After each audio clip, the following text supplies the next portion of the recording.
Hello, this is Phil Wingeier-Rayo, and I would like to invite you to join me in this special moment. I was away last week, and when I arrived back home, this box of my new book was waiting for me at home. And I'm very excited about opening the box and seeing this hard copy of my book in my hands.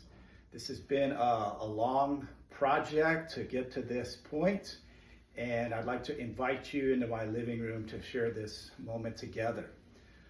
This project began several years ago as I wrote papers and presented and gave classes about the history and the growth of the Methodist movement. As you all know, it began in England with the two brothers, John and Charles Wesley, but there isn't a whole lot written about how Methodism spread around the world. And so as I did research and wrote papers, presented, I received feedback at different conferences, feedback from my students, and all of those suggestions have been incorporated into this book.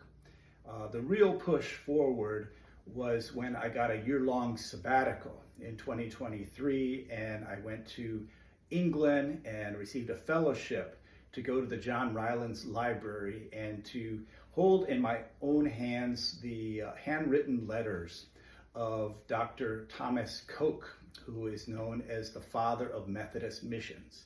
And as I read his correspondence, I realized that the history of the growth of Methodism is not necessarily around John and Charles Wesley. And in fact, there were many letters from people around the world who had started Methodist societies, and they wrote John Wesley and asked for support. They asked for a pastor, they asked for a missionary, and Wesley resisted that and turned down those requests.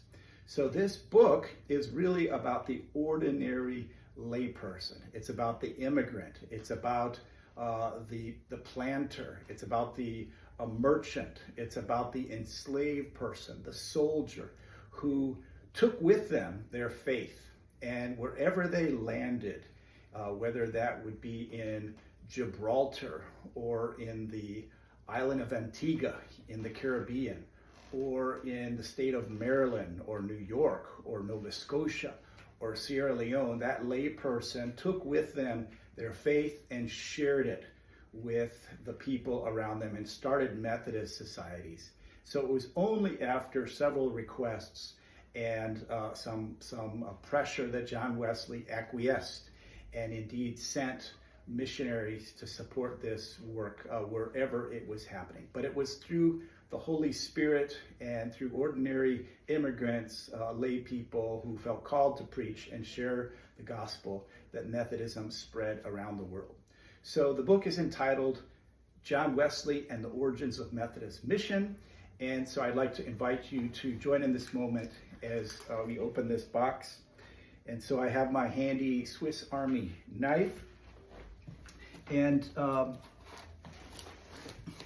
this pocket knife was a gift from my parents who went to Switzerland, and they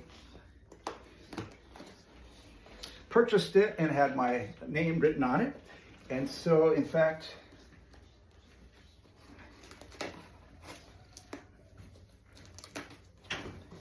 the book is dedicated to my parents, Carol Ann Wise and Douglas E. Wingeier, on one of the first pages. So it's a treasure to open this and dedicate it to my parents, rest in peace, and to hold this book in my hands.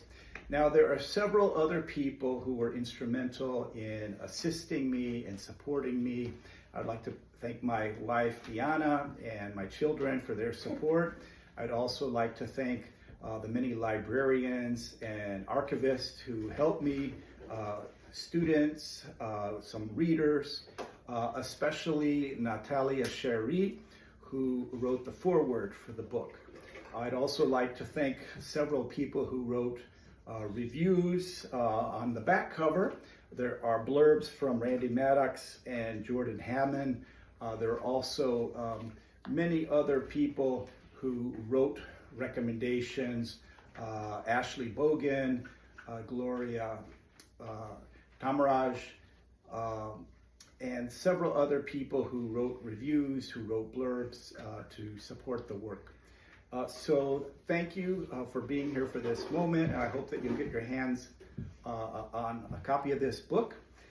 It's a total of 318 pages, which includes the bibliography and the index. It has 10 chapters, and it pretty much covers how Methodism spread from England as it went to the different continents around the world, the Caribbean, North America, to Africa, to Asia, the role of women and the Methodist Women's Missionary Society, and the role of many ordinary lay people who got the gospel with them to start Methodist societies around the world.